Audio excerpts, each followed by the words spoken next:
किती छान झाले, वरून मस्त क्रिस्पी झाले।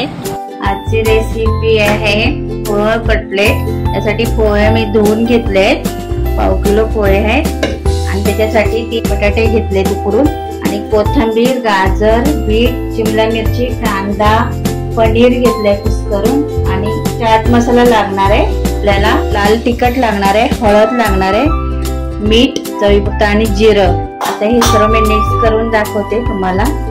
आता हे सर्व तुम्हाला मिक्स करून दाखवते। शिमला मिरची, कांदा, कोथिंबीर, गाजर, बीट, पनीर,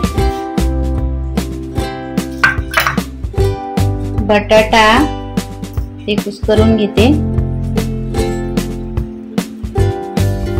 बाइंडिंग केले।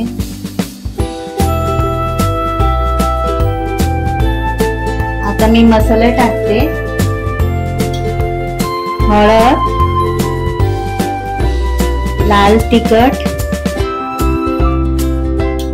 चवीपुरता मीठ, जिरं, सांगायला विसरली मिरची बारीक करून घेतलीये ती पण टाकते आणि चाट मसाला आहे आणि थोडीशी लसूण आहे, थोडस किसून करून घेतले किसणीने, ते टाकणार आणि आता हे सर्व तुम्हाला मी सगळं मिक्स करून दाखवते। आता मी हे सगळं मिक्स करून घेतलेलं आहे आणि कटलेट पण बनवून घेतलेत मी। आणि आता हे तांदळाचं पीठ आहे ते मी मिक्स करून घेतले पाणी टाकून, त्याच्यामध्ये मी बुडून ब्रेड क्रम्ब लावून आता मी फ्राय करणार आहे। तेल गरम झालेलं आहे, गॅस स्लो ठेवलाय,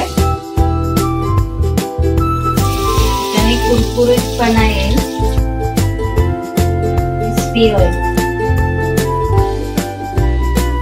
आपण लग्नामध्ये जसे कटलेट खातो तशा पद्धतीने बनवले, पण थोडा वेगळं एक केलंय मी, पोह्यापासून बनवले, पोहा, बटाटा, पनीर।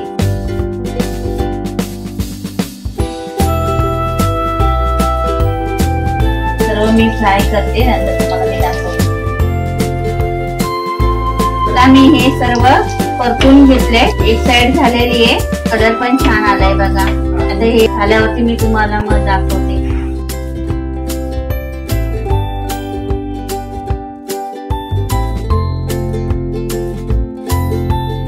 किती छान झाले, वरून मस्त क्रिस्पी झाले आणि आतमध्ये बघा